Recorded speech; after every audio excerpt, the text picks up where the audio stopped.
Welcome back to this next video in which we are discussing topological manifolds. Okay, so we've now seen the motivation for a topological manifold. It's going to be a generalization of these special topological spaces which are Rn with the standard topology on. Okay, two topological spaces which can be covered by a bunch of subspaces which are all topologically homeomorphic to open sets in Rn with the standard topology on it. Okay, right, so that's what we now want to rigorotize with the definition of a topological manifold. Okay, so let's now go for the precise definition. Okay, so what we're going to define then is an n-dimensional topological manifold. Okay, and I will abbreviate topological manifold down to top for topology and then manifold down to MFD, like so. Okay, that's pretty standard, n-dimensional topological manifold. Okay, so what then is the definition of an n-dimensional topological manifold?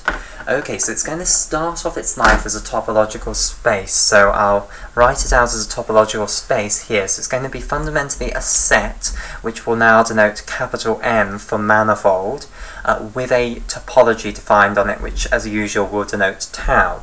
Okay, so here it is, it's just a topological space at the moment, and now it's going to be a topological space that has to obey a special criterion. And the special criterion is that we need to be able to define an atlas, a structure called an atlas on it. Okay, and an atlas is denoted by this curly, pretentious A, like so. Okay, and here's a warning right now. With this definition of an n-dimensional topological manifold, we're going to need to define loads of other things in order to actually define this, and the first one is going to be an atlas, but we're going to see that in order to define an atlas, we'll need to define a chart. Okay, so it's going to require lots of other definitions in order to finish the definition of a topological manifold. Okay, so just a warning that it will come together right at the end, but at the moment it's going to seem like we're defining loads of other things, but those other things are in order to define what a manifold is. Okay, so curly A here, this is going to denote an atlas, and we'll understand why it's going to be called an atlas later on. Okay, it's because it parallels an atlas for the surface of the real world, okay, or the globe. Okay, so an atlas. What is an atlas going to be then? An atlas is going to be a set consisting of loads of things called charts. Okay, so before we can really go any further with the definition of an atlas, I need to tell you what a chart is. Okay, so let's go over here and define what is meant by a chart. Okay, so a chart is going to consist of two things. It's going to consist of an open set from your original topological space here, which is the manifold to be, along with a function which will map this set, which is going to be an open set from your topological space here, onto an open set in Rn, because we're dealing with an n-dimensional topological manifold. So this is this concept that we're going to have open sets from our topological space which are going to be topologically homeomorphic to open sets in Rn. Okay, so a chart consists of two things then, an open set U along with a function which we'll call x. Okay, and these two different things are called the chart domain. Okay, so the open set U, which is in our original topological space, the manifold to be, that's called the chart domain, and I'll just underline this in orange, like so. And the function here, which we're calling x, this will be called the chart map, okay, or the chart function, but usually people use the terminology chart map. Okay, and this will be mapping all of the points in the chart domain onto points in an open set within Rn. Okay, so let's make this rigorous then. So x is going to map U onto a subset of Rn, and we'll denote that subset xu, so just the image of U, and this is a subset in Rn. Specifically, it's an open subset of Rn, so xu will be an element of the standard topology on Rn. Okay, so this chart map is just going to map all the points in our open set from the topological space, which is the manifold to be, onto points in this subset of Rn, which we're denoting xu, which is going to be an open subset of Rn. Okay, and this map is going to need to be a topological homeomorphism between these two subspaces of the manifold to be over here and also Rn. Okay, so before I just go any further, I will just write somewhere that the chart domain U is an element of the topology of our original topological space here, the manifold to be. So I'll underline that in red here. Okay, right. So this is what a chart then is. It consists of a chart domain from your manifold to be topological space, along with a chart map, which is going to map all the points in this chart domain onto points in a subset of Rn, which is going to be an open subset of Rn. Okay, so this map X then, it needs to be a homeomorphism. Okay, so X is going to have to be a homeomorphism between these two subspaces. Okay, so let me make this precise as well. So these two subsets, they are going to be subspaces because I can limit the topology on the manifold to be here down to this open subset here. So to write this out, so I'll have U with the topology of the original manifold to be restricted down to U, okay, and X is going to map us from that onto this open subset of Rn. Okay, and that will be a subspace as well, so we'll have XU along with the topology, and I'll write it down here, which will be the standard topology on Rn restricted again down to this subset, so restricted down to the image of the subset U under the map X. Okay, so here will be my topological space here. Okay, so it is going to be a map between two topological subspaces here, which are fundamentally topological spaces. So it is a map between two topological spaces, and I want it to be a homeomorphism. I want these two topological spaces to be topologically identical, just different symbols to denote the elements of the sets. Okay, so writing this out explicitly, there are two conditions for that to be true. So to be a homeomorphism, this map X firstly needs to be a bijective map, so X is going to have to be bijective. In addition, it's going to have to be bicontinuous, so forwards and backwards is going to have to be a continuous map.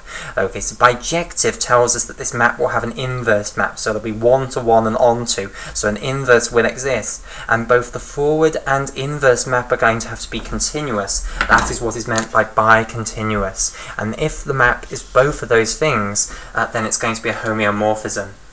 And intuitively, what bicontinuous amounts to is that all of the open sets in this topological space, when relabeled up according to this bijective map X, will become the open sets in this topological space. There is a one-to-one and onto correspondence between the open sets in the topology on the domain topological space and the open sets in the topology of the codomain topological space.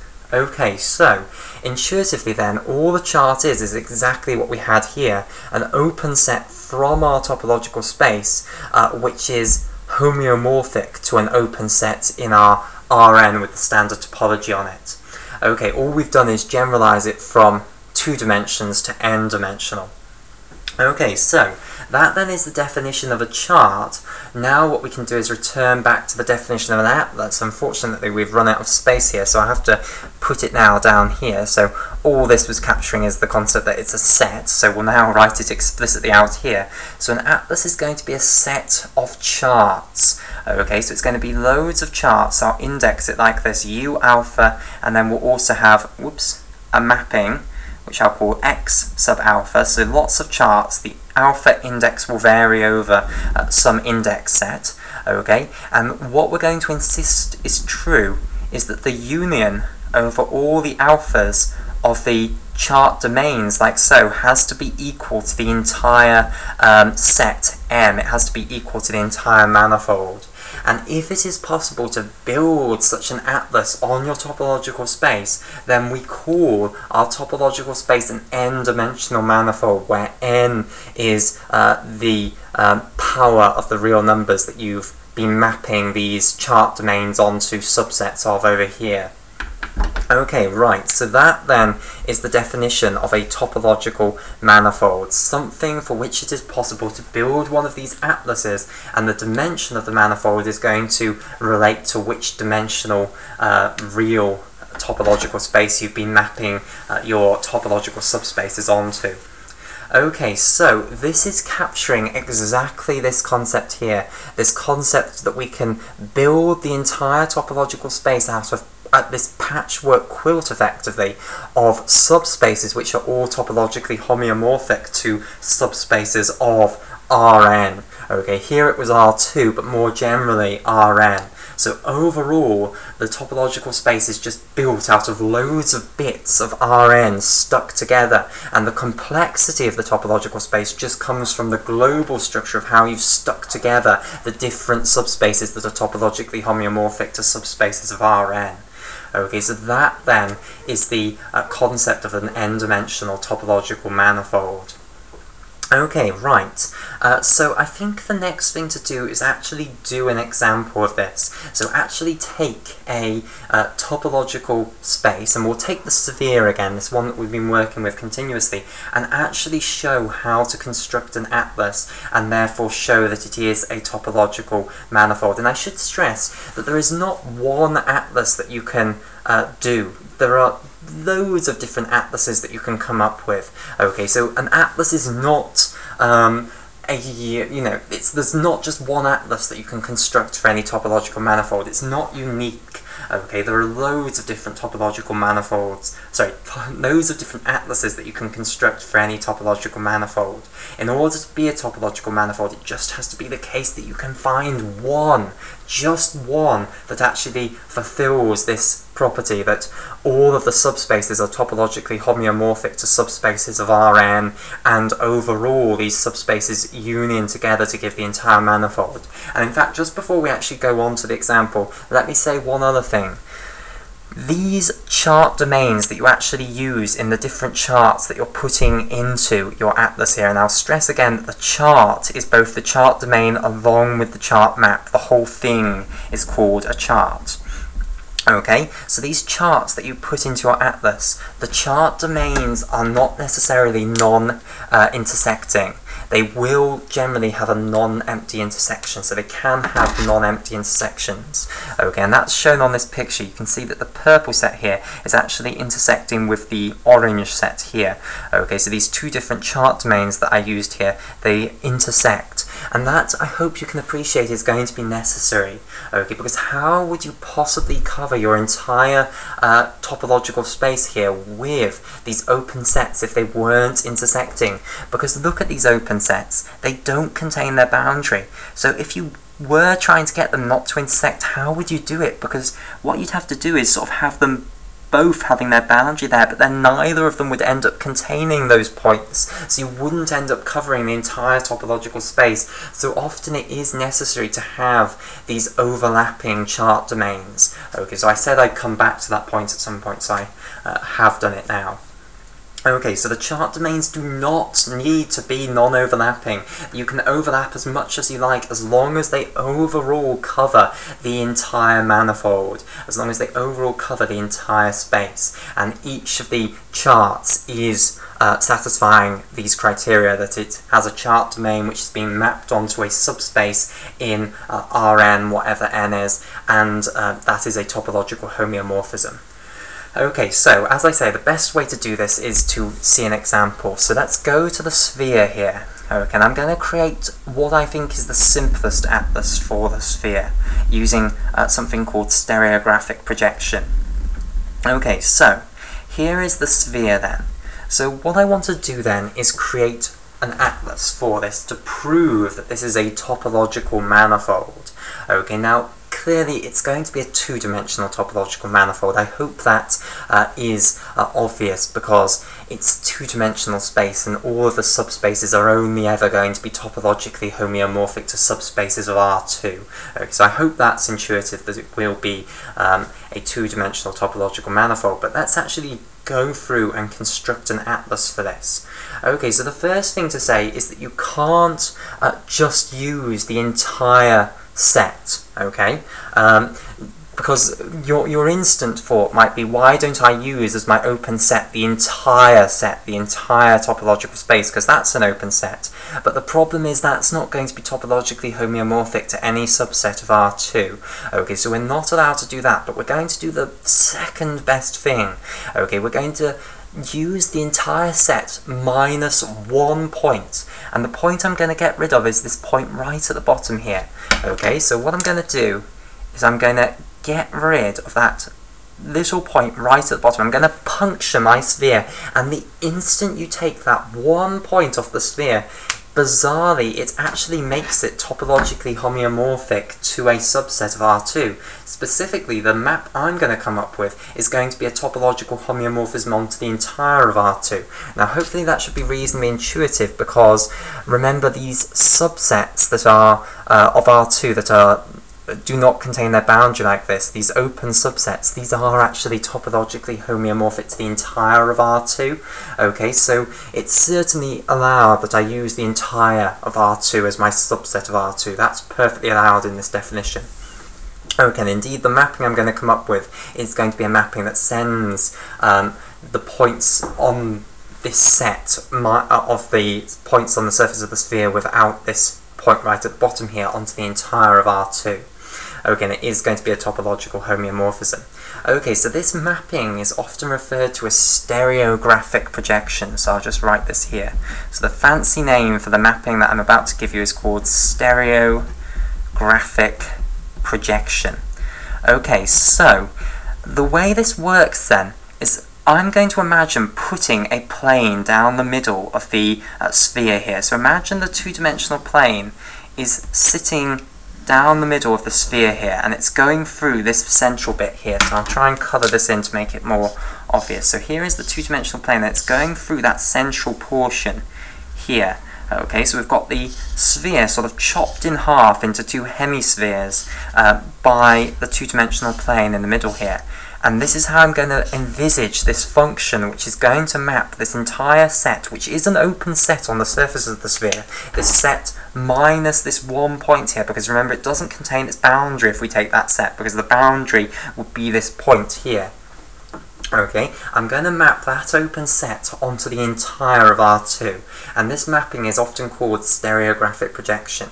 So how does it work? What you do is you're going to draw a line that goes through this point right at the bottom, the point that we've taken off, and it's going to go for another point on the sphere. So you're going to draw a line between this and another point of the sphere. So the most obvious one to start off with is this one here. So we're going to draw a line that will go right between the two, and there's only one line that will go through both of them. There's only one line in three-dimensional space that will go through both of them. I hope that's intuitive as well. So as soon as you set those 2 points, you just draw a straight line in between those 2 points, and then I'm going to map this point on the sphere here onto the point on the two-dimensional plane where this line penetrates the two-dimensional plane. And I hope you agree it does penetrate the two-dimensional plane right in the middle there. Okay, remember this two-dimensional plane cuts through the sphere and splits it into two hemispheres. This one's right at the peak of the bottom hemisphere, the trough of the bottom hemisphere, if you like. This point is right at the peak of the top hemisphere. Okay, so when I draw a line in between those, it will penetrate the two-dimensional plane here right at the center. So I'll map this point here onto this point here. Okay, and I continue on in this way. So if I now have some other points here, okay, if I want to decide which point on the plane is it going to be mapped onto by my mapping, and this is my chart map, by the way. My chart domain is the entire two-dimensional surface of the sphere minus this point, so that's my U. My chart map is now this stereographic projection map, so X here is going to be the stereographic projection map. Okay, and this is, I'm describing to you how you do this right now. Okay, so if I want to know where this point goes to, what I'm going to do is I'm going to draw a straight line in between this point and this point, so it'll go through both of them, and of course it will penetrate the two-dimensional plane at some point when it's will penetrate the two-dimensional plane at some point, and we can see that that point is intuitively just about there, and that's the point that I will map this point of my chart domain U here onto on the two-dimensional plane. So my chart map will be mapping it onto there. let's continue on with this. So let's have another point here. So let's take this point here, let's say. If I were to draw a line in between those 2 points, like so, okay, and then what I want to do is ask, where does this cut the plane, because that's the point on the plane that I'm going to map this point onto. Then hopefully you can see that the point it cuts the plane is actually this point, because this point's actually already on the plane. Okay, so it will just stay exactly where it is. And then as you come down here, these points are all below the plane, remember. Okay, so now you'll draw a line in between them, like so, and the line will continue on and eventually it will penetrate the plane. So let's say it penetrates the plane there. So this point down here will be mapped up to here, and as you can see, as you go further and further and further, the line will become more and closer and closer to just being parallel to the plane. So you'll be spanning them out. You know, if you go down here, it'll be going all the way over here potentially. Now, have a think about this map. Have a think and understand how this is going to be a nice bijective map from my chart domain, which is the entire two-dimensional surface of the sphere. Subtract that point right down there, so that point isn't included in the chart domain. And it's going to be a bijective map from my chart domain onto the entire two-dimensional plane. And every point on my sphere, or rather on my chart domain, the sphere minus this bottom trough point here, is going to be mapped onto one point on the two-dimensional plane, and each point on the two-dimensional plane is only going to have one point on the two-dimensional sphere here that is mapped onto it. And the way that you can see that is if you want to know which point on the two-dimensional sphere corresponds to a point on the two-dimensional plane, just pick the point on the two-dimensional plane, draw the line between that point and this point, and then see where it intersects the sphere, and that will be the point on the sphere that was mapped onto it. Okay, so this is a nice bijective map. The next thing I need to argue is that it's a topological homeomorphism, and I hope you can understand how that is, because as soon as I've taken this point out here, okay, I can just sort of stick my fingers into that bottom hole there and unfold the entire thing, and then if I stretch it and stretch it and stretch it and stretch it, I can turn it into the entire two-dimensional plane in exactly the way that this stereographic projection map has just done. Okay, so it is a topological homeomorphism of my chart domain here onto the entire two-dimensional plane. So indeed, this chart domain U with this stereographic projection map is going to be a topological homeomorphism, and it is going to be a chart. Okay, and this is one of the charts that I'm going to put into my atlas. Okay, now, you could attempt to make this rigorous. Okay, or you could, not rigorous, rigorous is the wrong word, you could attempt to make this precise. Okay, what we could do is we could find algebraic expressions to try and express this stereographic projection map. And, you know, algebra is the most powerful branch of maths. I think most people would agree with that. It's very, very powerful. It's the master of all maths. It's incredible. It can precisely give you a symbolic way of writing down this map. Okay, so it's a very, very powerful branch of maths, and we could do that. We could come up with algebraic ways of representing this map. We're not going to do that. One of the reasons is that it takes a lot of time. The other reason is that it confuses people. It confuses people because they start to think that the existence of the map is dependent on the existence of algebra, whereas the existence of the map is completely independent of the existence on algebra. Okay, we don't need algebra to define this map. I've just defined the map without any algebra at all.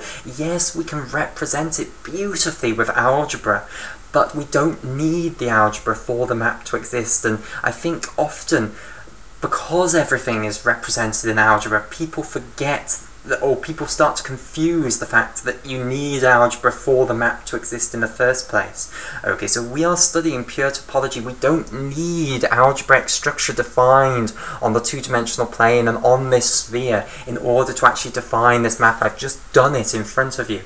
And if we actually were to represent this with algebra, people start to confuse the different mathematical structures, and that's a better reason for why I don't want to actually do the explicit get formulae, algebraic formulae for this map, because the map exists in its own right. We can do it just with topology. We don't need algebra to do this. Algebra is incredibly powerful because it can capture this in an incredible way, in a symbolic way, but we don't need it for this to exist. Okay, so we're not going to use algebra to capture this exactly. Okay, so I have defined the map, but we're not going to represent it algebraically. Okay, so I've got one chart so far, but at the moment that is not going to be an atlas. So if I attempt to make my atlas here, and I just stick this one chart in, so here's the chart domain with the chart map. Okay, so here is my chart. That is not yet an atlas, and the reason it's not an atlas is that it doesn't cover the entire manifold. It doesn't have this point in it. It almost covers the entire manifold, but it doesn't, because it doesn't have this point in. This chart domain does not contain this point. Okay, so we need to put in another chart which has in its chart domain this point in addition. Okay, so how are we going to do that? Well, we're going to do the exact same thing the other way up. So what I'm now going to do is take my second chart domain, and I'll call this chart domain U1 here, and I'll call this map X1 here. So this first chart was U1, X1. Now what I'm going to do is construct something very much so analogous, construct it exactly the same way, but the opposite way round, so that I get the other point in. So this time what I'm going to do is I'm going to take a chart domain which is going to be U2, and that's going to be all points on this two-dimensional sphere, subtract this one. So take this point away up here, and just take all the other points on the two-dimensional sphere apart from that point. And then do the exact same thing, do stereographic projection now from this point. Okay, so what you'll do is you'll draw a straight line from this point to all the other points on this sphere, and then where that straight line intersects the two-dimensional plane, that's where we will be mapping the point on the two-dimensional sphere to on the two-dimensional plane. So for instance, this point that previously wasn't in our first chart domain, now in our second chart, where's it going to go? Well, we'll take this point, we'll draw a straight line between this point up here and this point here, and of course it'll intersect here, so this point will now be mapped onto there. Okay, and of course you can continue this on, and it will be the exact same thing upside down, and all the arguments before about how this is an open set in our topological manifold here, how it's a bijective map from this chart domain onto the two-dimensional plane, how it's a topological homeomorphism, all of that applies just as well here. So we'll end up with U2, and then we'll call our second stereographic projection the other way up, X2, and that will be our second chart here, U2, X2, and now that will form an atlas of this two-dimensional topological manifold. And as I say, it is a two-dimensional topological manifold because all of our chart domains have been mapped onto subsets of R2, and they're topologically homeomorphic to subsets of R2. Yes, the subsets were the entire of R2, but that doesn't matter. Okay, so here then I have now constructed an atlas for this topological manifold, and the big thing to say here is that, look, the intersection between these two chart domains was enormous. The intersection between these two is all points of the topological manifold except this one and this one. So everything but 2 points was in the intersection between these two. That does not matter. It does not matter in the slightest. We've constructed a successful atlas here that covers the entire topological manifold. So indeed, this is a topological manifold. So that's what you need to do in order to prove a topological space is a topological manifold. You just need to construct an atlas. And remember, there is not just one atlas you can construct. There are absolutely loads of them. Okay, so we'll have a break here, and in the next video what we'll do is firstly have a look at a few definitions, a bit more terminology. Okay, just one more piece of terminology, the concept of coordinates for a chart, and then what we'll have a look at is chart transition maps, and then we'll finish this video.